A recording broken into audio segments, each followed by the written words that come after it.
Hoje é dia 24, esse é o nosso terceiro editorial do dia, o nosso chá da tarde com política. Meu amigo, nós vamos continuar falando do Donald Trump? É claro, é o assunto do momento, é o que pode atingir ainda mais nós, povo brasileiro. Então a gente precisa falar sobre isso. Agora, sobre o Donald Trump, nós temos alas diferentes de interpretação. E eu queria saber em qual dessas alas você está. Tem aqueles que acham que o Donald Trump é o salvador do Brasil, que ele vem para salvar o Brasil e que ele está preocupado com o Bolsonaro e com o povo brasileiro. Tem a segunda ala. Essa eu tô nela. Para mim, a segunda ala é que o Donald Trump está juntando o útil ao agradável, mas que o foco dele é se salvar e salvar o povo americano. E se ele precisar detonar o Brasil para isso, ele vai detonar. Tanto é que ele está fora de controle e não é o Eduardo Bolsonaro que dita a pauta dele, o que ele pode ou deixa de fazer. Não, ele está aproveitando ali, coincidiu o argumento com o Eduardo Bolsonaro e ele vral, né? Mas que o tiro pode sair pela culatra? Pode. Ninguém sabe o efeito que o Donald Trump vai fazer. Mas que até agora eu tô gostando de ver. Agora tem aqueles que já estão tratando o Donald Trump como um verdadeiro inimigo. Opa, peraí, eu preciso salvar aqui as relações, não gosto do Lula, mas o Donald Trump tá pior do que o Lula. Eu não penso assim. Eu tô na ala número 2. Acho que o Donald Trump tá pensando no umbigo dele e enquanto tá coincidindo com os interesses de liberdade do Brasil, tá tudo bem. E você? Qual dessas alas você pensa que o Brasil tá? Porque a gente vai falar sobre isso justamente porque o Eduardo Bolsonaro falou, mas peraí, não é bem assim. Não é isso que eu pedi pro Trump. E veio isso. Outro ponto. O tarifaço do Trump. Será que o Lula pode cantar a vitória? Pode contar com o ovo na galinha? Né? Não vou nem falar a palavra. Será que ele pode? Não é bem assim. Eu já falei para vocês. O povo brasileiro é bobo? É bobo. Nós somos otários? É claro. Mas nem tanto assim. Eu quero ver. A hora que o ovo fica caro. Se alguém vai estar preocupado se a culpa é do Bolsonaro ou se a culpa é do Lula. Eu já falei isso muitas vezes para vocês. A culpa é de quem está no poder. Não adianta. Outro lado. O Davi Alcolumbre e o Hugo Mota entram na mira agora da oposição. Né? E o PL ameaça uma guerra pesada contra o Alcolumbre e contra o Hugo Mota. Vamos lembrar que foi o próprio PL que colocou eles lá.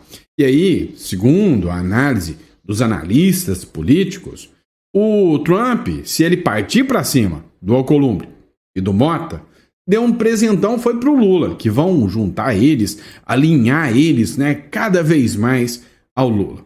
Como se precisasse disso, né, gente? Brasil é isso aqui, é emenda. Para, presentão do Trump. Essa não colou, não. Agora, a ficha tá caindo em vários e vários setores da sociedade. Você já viu esse cara aqui? O Alexandre Swartman? Pois é, já foi chefe, diretor do Banco Central, um dos economistas muito respeitados do Brasil. Ele resolveu fazer uma coisa muito perigosa no Brasil. Falar mal do ministro Alexandre de Moraes. E o cara não tá com medo de ser preso? Você precisa ouvir, né, essa entrevista dele. Agora, começou tanta gente criticar, mas tanta gente criticar o STF, que ele, o superpoderoso Michel Temer, surgiu em defesa do Brasil, da democracia, só que ele discordou do Supremo Tribunal Federal. A verdade é que ele falou que, eu tô sentindo que o Supremo Tribunal Federal tá dando um tiro no pé. Eu vou ter que entrar e tentar moderar isso aqui. Só que a gente não pode esquecer uma coisa. Ele é o criador do Alexandre de Moraes. Será que o assunto dele, de pacificação, é o que vai resolver o problema do Brasil? O Eduardo Bolsonaro acha que não, rebateu e a gente vai falar sobre isso aqui. Então, tá fácil de resolver o problema do Brasil, né? Tá fácil. Todo mundo sabe como. Só não tem coragem de falar, senão vai preso. Bora entender tudo isso? Você que não é inscrito no canal, vai lá, inscreva-se no canal, é importante, tá? Faz muita diferença. Esse aqui é um canal que tem qualidade no conteúdo, traz as informações sempre verificadas. Esse canal é feito para você. Então inscreva-se no canal, tá bom? Para você também que acha que precisa de um plano B, né? Um país sólido, bem estruturado, entre em contato, agende uma consulta. Você pode ter uma conta em dólar, tá? Isso vale muito a pena. entre em contato conosco, tá bom? Lembrando que as consultas estão lotadas até o dia 15 do mês que vem, tá bom? Bora de informação, vem comigo, vamos de matéria. É o seguinte, vamos falar do Donald Trump. Eu já disse para vocês, eu estou na ala número 2. Eu acho que o Trump é doido. E eu não falei isso só uma vez, não. Eu falei muitas vezes para vocês. O homem é doido de pedra, né? Se bobear, taca pedra. Aqui no Brasil, nós temos um doido também, que é pior ainda. Esse que taca pedra mesmo, mas taca pedra pro lado errado, o que é pior ainda. Então o que acontece? Tá todo mundo pondo a culpa no coitado do Eduardo Bolsonaro. Olha, a culpa das tarifas é do Eduardo Bolsonaro. Gente da direita, o Zema indo lá. Olha lá, a culpa é do Eduardo Bolsonaro. Não pode defender tarifa. Gente, vocês acham mesmo que o Trump tá aplicando as tarifas porque o Eduardo Bolsonaro pediu? O Eduardo Bolsonaro, o que ele fez? Ele contou o que estava acontecendo no Brasil e pediu o que pro Trump? Trump, sanciona o Alexandre de Moraes que ele tá indo atrás do meu pai. O Eduardo Bolsonaro não pediu tarifa contra o Brasil, não. Não pediu, não. E aí, ele mesmo assumiu isso. Eduardo disse que pediu a Trump apenas sanções a Moraes. Ele nunca imaginou tarifaço. E sim, é literalmente esse sentido aí, tá? Eu duvido muito que ele imaginou qualquer possibilidade de tarifaço ou algo nesse sentido, tá? Matéria da Gazeta do Povo. O deputado federal Eduardo Bolsonaro e o jornalista Paulo Figueiredo afirmaram que pediram a Donald Trump sanções apenas ao ministro Alexandre de Moraes do Supremo Tribunal Federal. Não imaginavam que o presidente norte-americano poderia aplicar uma taxação pesada, como a que decretou na semana retrasada. Trump impôs um tarifaço de 50% sobre os produtos brasileiros exportados para lá. Gente, o Trump falou uma coisa quando na verdade era outra. Tá? Vamos ser sinceros. O Trump quer impor sanções, quer defender o Bolsonaro e está usando o argumento da perseguição política aqui no Brasil? É claro. Mas ele não precisava usar esse argumento na taxação. Eu já falei um monte de vezes. E aí jogar essa culpa no Eduardo Bolsonaro foi uma estratégia maravilhosa do Lula. Para ele, deu certo. Agora, por quanto tempo? Brasileiro tem memória curta. Brasileiro, não vamos dizer que o nosso QI, né, é um dos melhores do mundo. Não, só. Não é bem assim, não. E aí, olha só, vai ter reflexo. Tarifaço. O governo Lula teme que o ganho de popularidade tenha vida curta.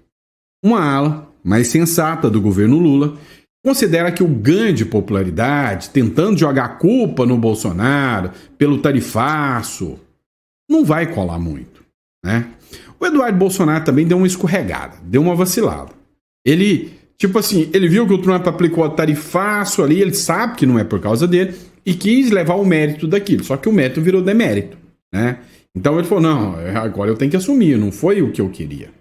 Mas a grande verdade é que o Lula vai fazer de tudo para jogar a culpa na direita, vai jogar como se todo mundo fosse traidor da pátria, né? Vai jogar como se fosse um monte de gente que traiu a pátria, né? Que o verdadeiro patriota é ele. Mas isso não vai colar. Olha, eu já disse ontem para vocês. O que vai acontecer?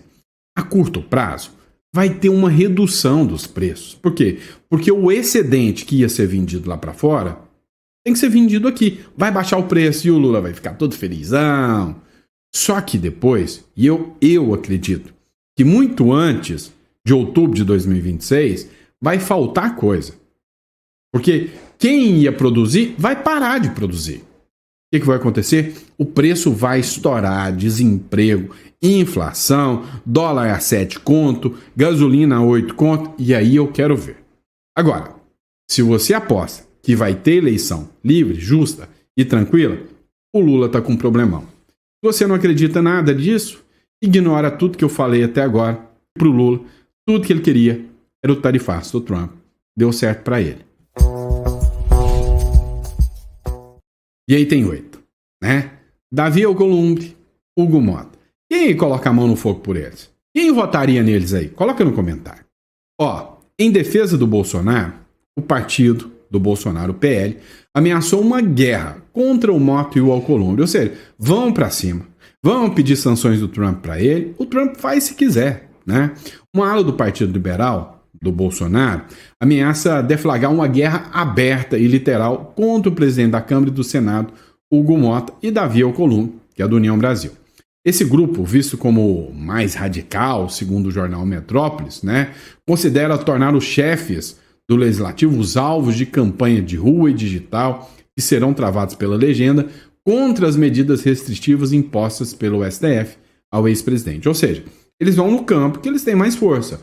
Começar uma campanha pesada, detonando o Hugo Mota e o Davi Alcolumbre para queimá-los, para tirar a popularidade deles.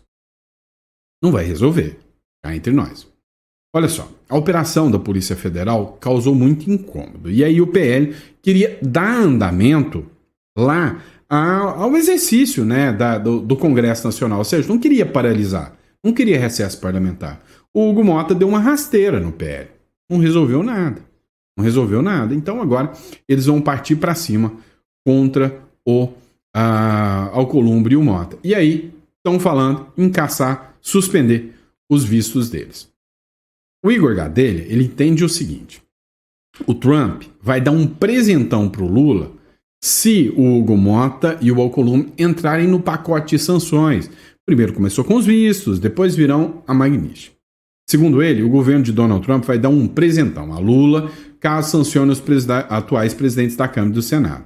Se revogar o visto americano, como fez com os 11 ministros do STF, e um monte de gente, ou impor qualquer sanção à Mota e ao Alcolumbre, Trump fará que os presidentes da Casa, do Senado e da Câmara se unam ao Lula. Se unir mais, é só se sentar no colo do Lula, porque não tem mais jeito. No recesso forense, sacaneou, né, a oposição. Na hora de votar a anistia, que seria uma opção, falou: ô Trump, você está falando que as tarifas é porque estão fazendo isso com o Bolsonaro? Beleza, vou votar anistia. Não fizeram. Vem cá, essa matéria do Igor Gadelha, desculpa aí, mas para mim é furada. Mais do que alinhados estão os presidentes da Câmara e do Senado com o Lula e não estão nem aí pro Bolsonaro. Simples assim. Só acredito o contrário quem quer, né? O golpe tá aí, cai quem quer. Mas para mim, com sanção ou sem sanção, não vai mudar nada. Então, na minha visão, se o Trump tem que aplicar, vai mudar nada. Agora, uma coisa é certa. A visão sobre o Supremo Tribunal Federal tá pesada, né? Esse vídeo que estava aqui na tela, a hora que eu coloquei para vocês, foi sobre o Alexandre Schwartzman, tá? O Alexandre Schwartzman já foi diretor do Itaú, acho que o Itaú, Santander, é um banco grande. Ele é muito bem conhecido, né? Muito bem renomado politicamente, ou seja, economicamente, né? Um dos economistas muito reconhecidos. E aí, o que aconteceu? Sinceramente, ele deu uma entrevista lá na TV Cultura. E aí, nessa entrevista que ele deu, ele falou sobre o Supremo Tribunal Federal. Dá uma olhada aqui. Agora, não tem a menor dúvida que o Supremo, de maneira geral, e o ministro Alexandre de Moraes, em particular, tem ultrapassado, e não por pouco, os limites dentro da ação constitucional. Ele está disposto a acabar com a democracia para salvá-la, o que para mim é uma contradição em termos. Quer dizer, em particular, essa última, né, no que diz respeito às entrevistas do Bolsonaro, é de uma ilegalidade atroz. Existe um editorial hoje no estado de São Paulo exatamente explorando isso. A gente o Supremo tem avançado sim sobre liberdades individuais, né? Ele está completamente fora de controle. Quem diz isso? Eu falo isso, mas eu não sou o único a falar isso. Então o ministro Marco Aurélio de Mello, ex-ministro do Supremo, Marco Aurélio de Mello, falando exatamente a mesma coisa. Perdeu o controle, perdeu qualquer freio no que diz respeito. O Supremo pode, porque ninguém tem mais para quem recorrer. né? Ele tem o direito de errar por último e ele tem abusado do direito de errar por último. Não vai rolar impeachment do ministro Alexandre de Moraes. Eu sou contra, também acho o cancelamento dos vistos é uma medida estúpida também. Agora, não vamos fechar os olhos para o fato de que a gente tem um desequilíbrio gigantesco entre poderes no Brasil. Presta atenção nesse trecho que ele fala, ó, não vamos mais fechar os olhos para o fato que tem um desequilíbrio gigantesco entre os poderes no Brasil. E aqui ele está fazendo críticas ao Supremo Tribunal Federal. O que é necessário que vocês fiquem é que até agora todo o discurso de olha, o Alexandre de Moraes é autoritário, olha, ele está passando dos limites, era um discurso bolsonarista. Eram os idiotas bolsonaristas, os radicais, os extrema-direita, né, bolsonaristas que falavam isso. Que sempre estiveram certos. E agora, depois que a água começa a bater no bumbum de um monte de gente, eles começam a entender, olha, tá extrapolando. E aí, ele continua falando mal do STF. Mas a última frase que ele falou é impagável. Presta atenção. Fica até o finalzinho, mais um minutinho de vídeo e escuta a última frase que ele falou. Chegou essa última de resolver o conflito quando teve o problema do IOF, né? Não, chama para uma conciliação. Não existe essa figura na Constituição brasileira. Quer dizer, não tem como o ministro do Supremo falar, vem você aqui, vamos tentar fazer um acordo. Ou você decide ou não decide. Depois foi lá e decidiu. Como 80%, 90% dos casos, tem decidido em favor do Executivo, que também está meio esquisito, porque são decisões monocráticas, é verdade, que liminares, mas decisão monocrática que vai ter uma repercussão na sociedade como um todo. E, em particular, aí já era uma decisão, inclusive, que retroagiu o efeito do imposto. Até a Receita Federal, que não é conhecida exatamente pelo bom senso, falou, não, retroativo, não vamos começar daqui para frente, senão vai dar um problema. Então, o Supremo perdeu o freio completamente. Temos 11 cabeças pensando, cada uma para um lado, e a sociedade atônita observando isso. E daqui eu vou para a cadeia. Agora... Não, essa e daqui eu vou para cadeia é sensacional para mostrar onde é que a gente chegou com a nossa democracia, né?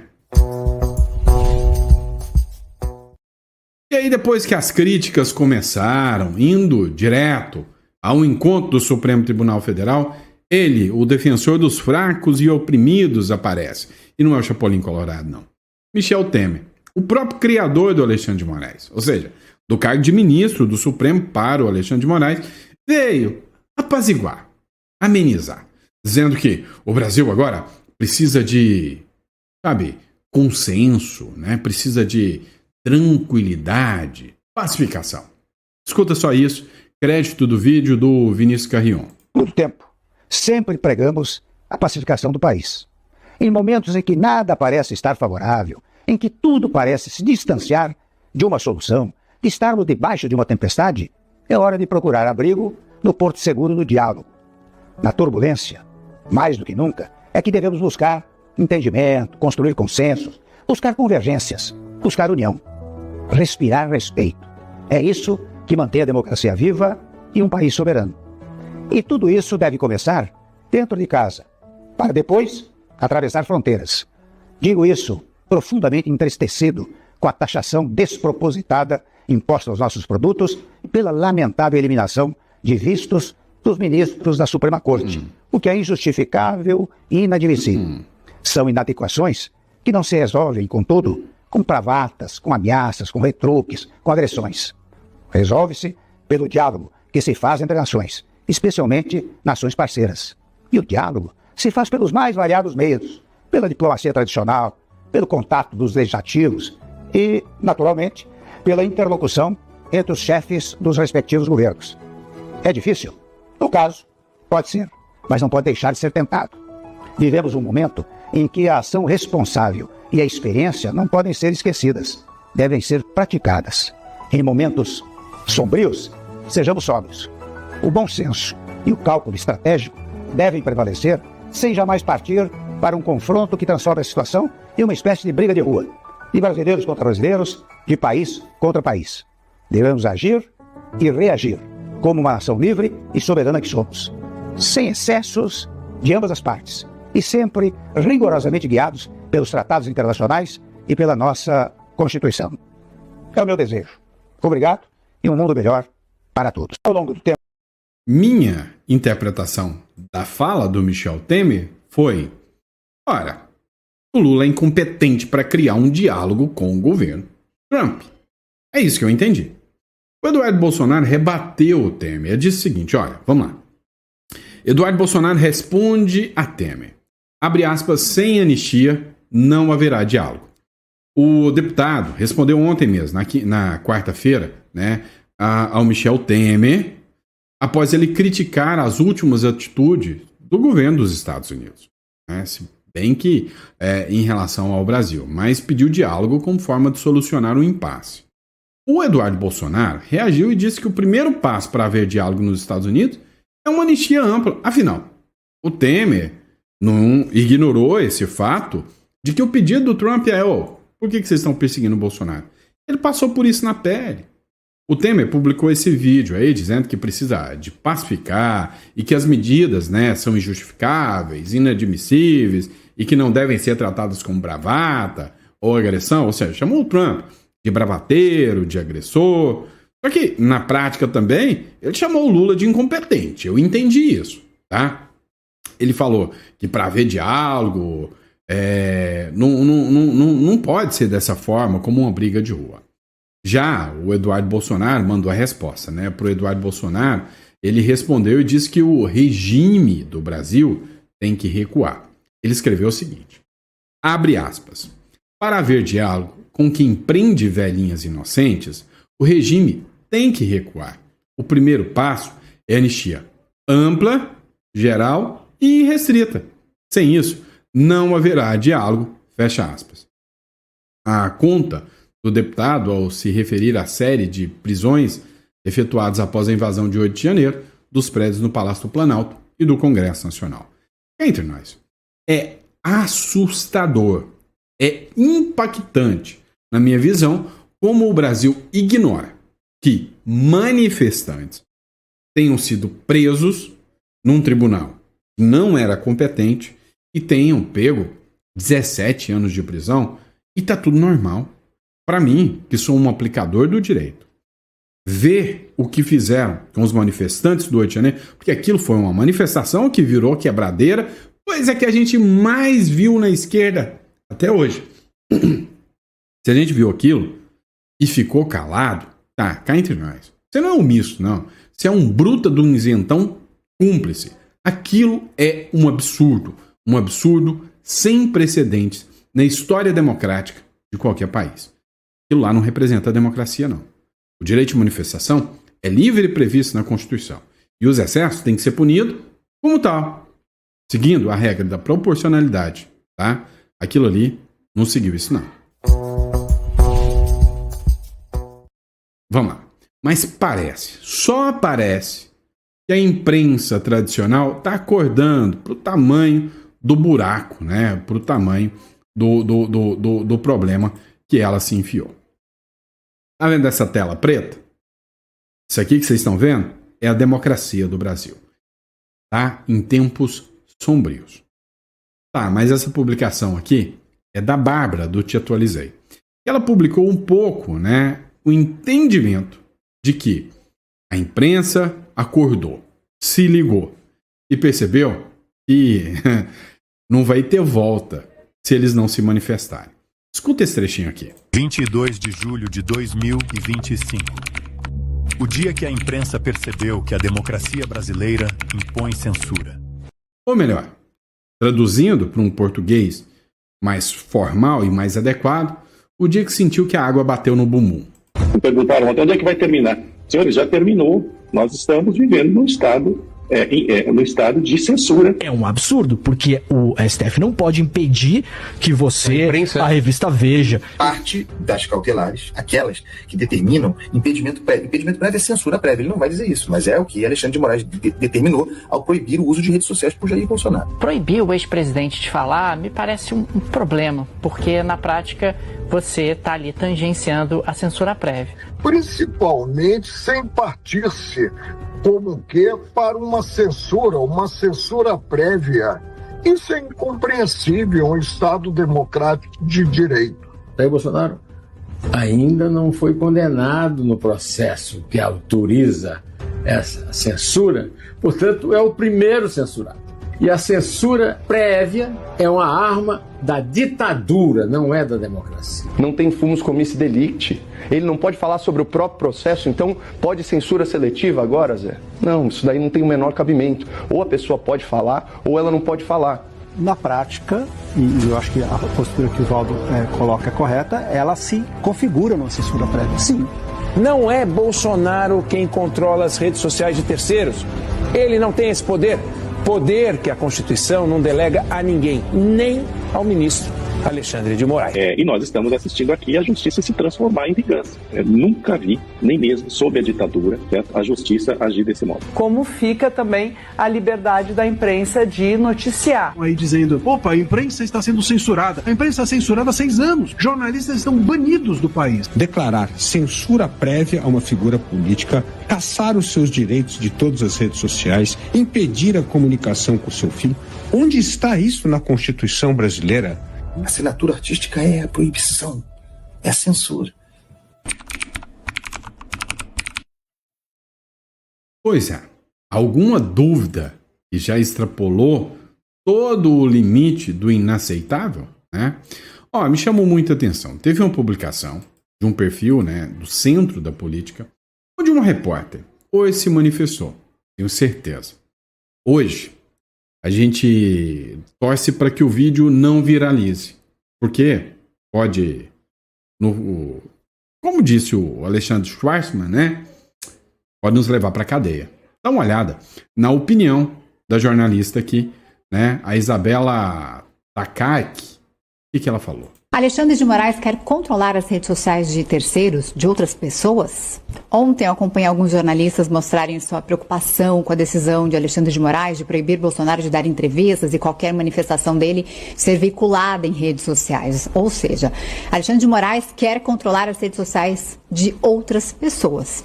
E eu, como jornalista, agora um relato pessoal, eu tenho evitado falar sobre esse assunto, né, mas eu acho muito necessário nesse momento. Tem gente que me fala assim, por que você acha que tem censura, sendo que você está podendo falar neste momento? Gente, censura não é pelo que eu estou falando, mas é pelo que eu estou deixando de falar. Você se sente confortável de falar qualquer coisa na internet? Eu não sinto. E muitos amigos meus também não se sentem confortáveis. E são censurados, sim, de uns anos para cá. E não é aquela história de aconteceu com um amigo de um amigo meu. Eu vi com os meus próprios olhos meu colega de bancada recebendo uma cartinha do STF com ameaça de bloquear suas redes sociais se ele não apagasse uma publicação de opinião política. Cadê a liberdade de expressão? Aí a gente vê um monte de jornalista só agora preocupado com a liberdade, porque agora aquela expressão, né? Porque a água bateu na bunda. E o que eu tenho falado há muito tempo, né? Não o tanto que eu gostaria, né? Porque eu tenho filhos, tenho medo, receio, né? De novo, aí medo da censura e de ameaças. Mas agora parece que está chegando para muita gente. Agora, nesse caso específico da investigação do Bolsonaro, ele nem sequer é réu, porque é uma investigação sobre o filho dele, Eduardo Bolsonaro.